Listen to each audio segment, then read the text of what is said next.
एक बार फिर मैं आप सबों को स्वागत करता हूं अपने YouTube channel Bihar education hub पे। देखिए, आज मैं अकबर के ही बारे में बता रहा हूं। पिछला जो मेरा वीडियो था वो भी अकबर से संबंधित था और आज भी मैं अकबर से संबंधित ही जानकारी आप लोगों को दूंगा। देखिए, आप लोग जो वीडियो को स्किप ना करें, इसको शुरू से अंत तक सुने। और सुनने के बाद क्या होता है, आर्ट्स एक जो कला होती है, आर्ट्स जिसका हिंदी कला होता है कि कला मतलब गुण। देखिए, ऐसे कला के अंतर्गत आपको सुनने का कला आना चाहिए। और जब तक आपको सुनने का कला नहीं आएगा, हम लोग जो है जितने भी आर्ट्स के स्टूडेंट हैं वो उसको थोड़ा सा समझने में परेशानी होती है। इसलिए आप लोग क्या होता है कि ध्यान से सुने वीडियो को और अंत तक देखें। तब जो है आपको क्या होता है कि कोई भी टॉपिक होता है, कोई भी मैटर होता है, तो उसको समझने में आपको ज़्यादा आसानी होगी। तो चलिए हम लोग स्टार्ट करते हैं आज अकबर के बारे में। और अकबर ने कहाँ राजधानी बनाई थी इसके बारे में जानकारी प्राप्त करेंगे। लेकिन इसके पहले किसने किसने कहाँ कहाँ बनाया था ये भी जानना जरूरी है, क्योंकि जिस समय यहाँ पे मुगल वंश की स्थापना हुई थी, इसके पहले जो थे उनका कहाँ राजधानी था, तो उसका कहाँ राजधानी था देखते हैं बारी बारी से क्वेश्चन के रूप में। और मैं समझाने का भी प्रयास करूंगा कि आपको क्वेश्चन भी होता जाए, समझ में भी आता जाए, और बाद में जो है ताकि आपका सब्जेक्टिव क्लियर होगा। देखिए, ऑब्जेक्टिव तभी बनता है जब आपका सब्जेक्टिव क्लियर होता है। तो सब्जेक्टिव क्लियर करने के लिए आपको क्या करना पड़ेगा, ध्यान से सुननी पड़ेगी। ध्यान से जब तक आप मैटर को नहीं सुनेंगे तो कहानी आपको समझ नहीं आएगी। अगर जो इस चैनल पे नए हैं तो वो जल्द से जल्द आप सब्सक्राइब बटन दाब दें और बगल में ही नोटिफिकेशन के लिए जो है बेल आइकन है, उस बेल आइकन को आप जरूर से जरूर प्रेस कर दें, ताकि मैं जैसे ही वीडियो डालूं आपको तुरंत आपको इसकी जानकारी प्राप्त हो जाएगी। और जैसे जानकारी प्राप्त होगी तो आपको आसान हो जाएगी, सुविधा हो जाएगी और आप तुरंत जो है कवर कर सकते हैं अपने मैटर को। सारा वीडियो को आप अगर कैप्चर करते हुए ध्यान से देखेंगे तो आपको टोटल बाय टोटल जितनी भी क्वेश्चन है सभी बोर्ड के अनुरूप हैं। आपको 2022 में किसी भी प्रकार की कोई दिक्कत नहीं होगी, गारंटी है। 100 नहीं 200% गारंटी है कि होगी क्वेश्चन तो यहीं से होगी और इसके बाहर कहीं नहीं होगी। बाद में मैं नेक्स्ट जो लास्ट स्टेज आएगा तो मैं बूस्टर डोज लेके आऊंगा जिसमें सारा का सारा एक जगह समाहित होगा। अभी मैं पार्ट वाइज निकाल रहा हूं ताकि बच्चों को थोड़ा आसानी हो याद करने में, समझने में। चलिए हम लोग स्टार्ट करते हैं। आज का हमारा पहला क्वेश्चन है, कहता है दिल्ली सल्तनत के शासकों की राजधानी कहाँ थी। तो दिल्ली सल्तनतों की जो राजधानी थी वो दिल्ली थी। देखिए, सल्तनत काल यहाँ पे लगभग 1200 ईस्वी के पास सल्तनत युग आया था, सल्तनत काल था माना जाता है वहीं से। तो यहाँ पे जो शासकों की राजधानी थी दिल्ली थी, यहीं से वो अपना राजकाट जितने भी प्रशासनिक इकाई होती थी सारा यहीं से वो हैंडल करते थे।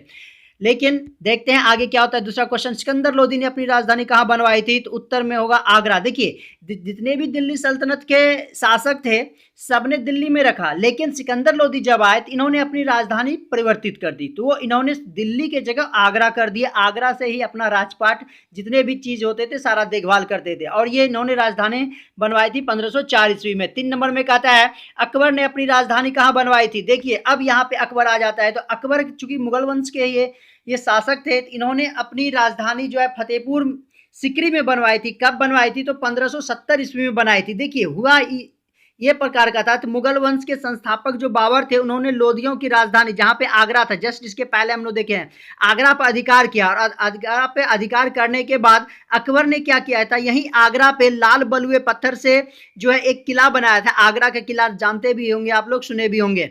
1500 ईस्वी में अकबर ने क्या किया था, यही चीज आगरा के पास फतेहपुर सिकरी था, वहीं पे इन्होंने राजधानी बनाया। तो कहता है, और इसके बाद फतेहपुर सिकरी में ही अकबर ने क्या किया था, सूफी संत शेख सलीम चिश्ती का भी मकबरा इन्होंने बनवाया था। तो इस प्रकार से देखिए, राजा आते गए, उन्होंने अपने हिसाब से जो है बहुत सारे भवनों का निर्माण कराते गया। नेक्स्ट क्वेश्चन है, 1585 ईस्वी में अकबर ने अपनी राजधानी कहाँ हस्तांतरित करवाई थी। तो देखिए, 1585 में, 1570 में उसका फतेहपुर सिकरी था, लेकिन 1585 में खुद उसको हटा के इन्होंने लाहौर परिवर्तित कर दिया गया था। अब मैं लाहौर के बारे में देखिए इन्होंने क्या क्या किया था। 1585 ईस्वी में जो परिवर्तित इन्होंने किया था, तो अब यहाँ पे से अकबर ने लाहौर स्थापित किया था, जो कि मजबूत किले के रूप में ये जाना जाता है। कि यहीं से इन्होंने क्या किया था, अपना सारा का सारा जो है अपना देखरेख प्रशासनिक इकाई को स्टार्ट किया था लाहौर से।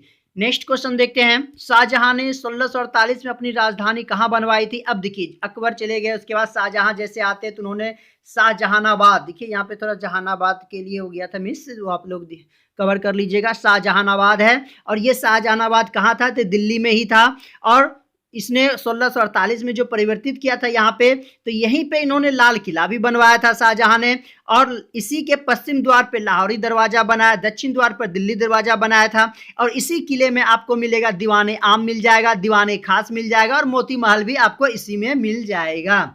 इसके बाद जो जस्ट इसके पहले मैंने कुछ अकबर के बारे में बताया था, अकबर ने जो अपनी राजधानी परिवर्तित की थी, जो मकबरा वगैरह बनाया था, देखिए 1571 से लेके 1585 ईस्वी के फतेहपुर सिकरी में इन्होंने मतलब बीच जो है निर्माण कार्य वहाँ पे पूर्ण करवाया था। यानी देखिए ये जो फतेहपुर सिकरी में लिखा हूँ, ये 1571 से 1585 ईस्वी तक जो है इन्होंने काम कराया था अकबर में। और अकबर ने यहाँ पे क्या क्या बनवाया था? जामा मस्जिद बनवाया था, दीवाने आम बनवाया था, दीवाने खास बनवाया था, जोधा भाई महल भी बनवाया था, साथ साथ बीरबल महल भी बनाया था। ये जो तीसरा नंबर है, तीसरे नंबर में ये सारी बातें थी। नेक्स्ट देखते हैं हम लोग, शाहजहां ने, ये तो हो गया 5 नंबर। 6 नंबर, अकबर के दरबार में नवरत्न कितने थे? तो देखिए अकबर खुद पढ़ा लिखा नहीं था, सभी को पता था। अकबर पढ़ा लिखा नहीं होने के बावजूद भी इसको काफी रुचि थी। क्या चीज में रुचि थी? तो कला में थी, साहित्य का संरक्षक था ये, मतलब इन चीजों को ये ना अच्छी तरह से संरक्षित करके रखना चाहते थे। और इसने क्या था, अपने दरबार में विभिन्न प्रकार के विशेषज्ञ जो थे उनको अपने दरबार में रखे थे, जिसको इन्होंने नवरत्न कहा। और राहुल शंकरत्याल ने भी अपनी कृति अकबर में इन नवरत्नों की विस्तृत रूप से जानकारी भी दी है। तो इसके लिए मैं 9 का नाम लेना चाहता हूं। 9 में पहला नंबर पे अब्दुल रहीम खान खाने, जो कि बैरम खां के पुत्र थे। ये फारसी, तुर्की तथा हिंदी के प्रकंड, मतलब इस बहुत बड़े विद्वान थे। बाबरनामा का इन्होंने तुर्की से फारसी में अनुवाद किया था। नेक्स्ट जो देखिए, रहीम बहुत ही ज्यादा फेमस थे, इनके बहुत सारे दोहा भी आते हैं, जैसे जो रहीम उत्तम अप्रकृति का करी सकत, बहुत सारे इसका दोहा आए हैं। दूसरे नंबर पे हम लोग हकीम हुमाम को लेते हैं, ये सम्राट की पाठशाला के प्रधान थे। तीसरे नंबर पर मुल्ला दो प्याजा को ले सकते हैं, ये वाक कटुता के लिए अत्यधिक प्रसिद्ध हुए थे। ये इसको जो है ये प्याज के खाने के शौकीन थे, इसलिए इसके साइड में प्याजा लगा दिया गया है। अबुल फजल, देखिए नेक्स्ट जो तीसरा नंबर पे अबुल फजल है, सॉरी चौथे नंबर पे अबुल फजल है। तो अबुल फजल अकबरनामा के लेखक भी थे, अकबर के ये मित्र भी थे।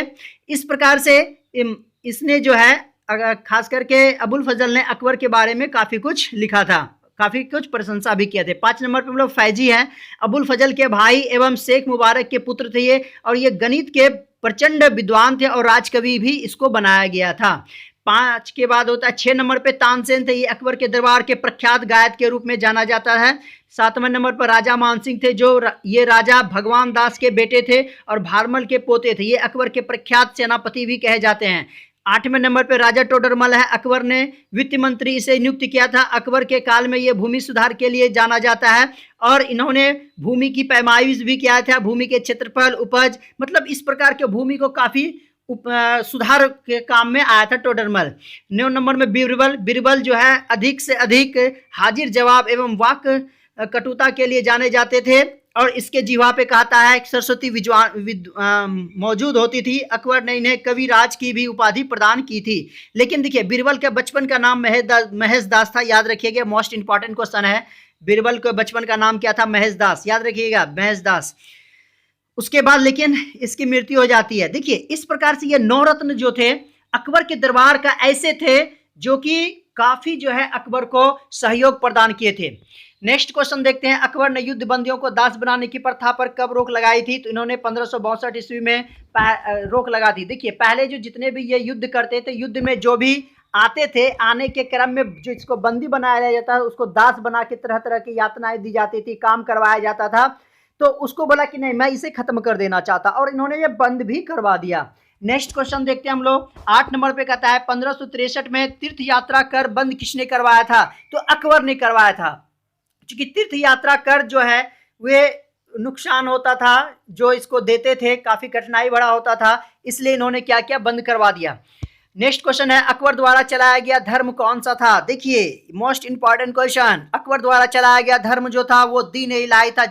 ये दीन इलाही इन्होंने 1581 ईस्वी में चलाया था। अब देखिए अकबर ने क्या किया, अपना ज्ञान बढ़ाने के लिए विभिन्न प्रकार के धर्मों के जितने भी विद्वान थे उनसे जानकारी लेने का प्रयास किया। ऐसे इन्होंने दीन इलाही नहीं चलाया था। अब हिंदू धर्म के लिए जैसे हम लोग लेते हैं, अगर इसने हिंदू धर्म के बारे में जानकारी प्राप्त करना चाहिए तो इसके लिए उन्होंने देवी और पुरुषोत्तम नाम के व्यक्ति थे, उससे अधिक से अधिक मात्रा में इन्होंने अर्जन किया हिंदू धर्म के बारे में। उसके बाद पारसी धर्म को भी इन्होंने अध्ययन किया।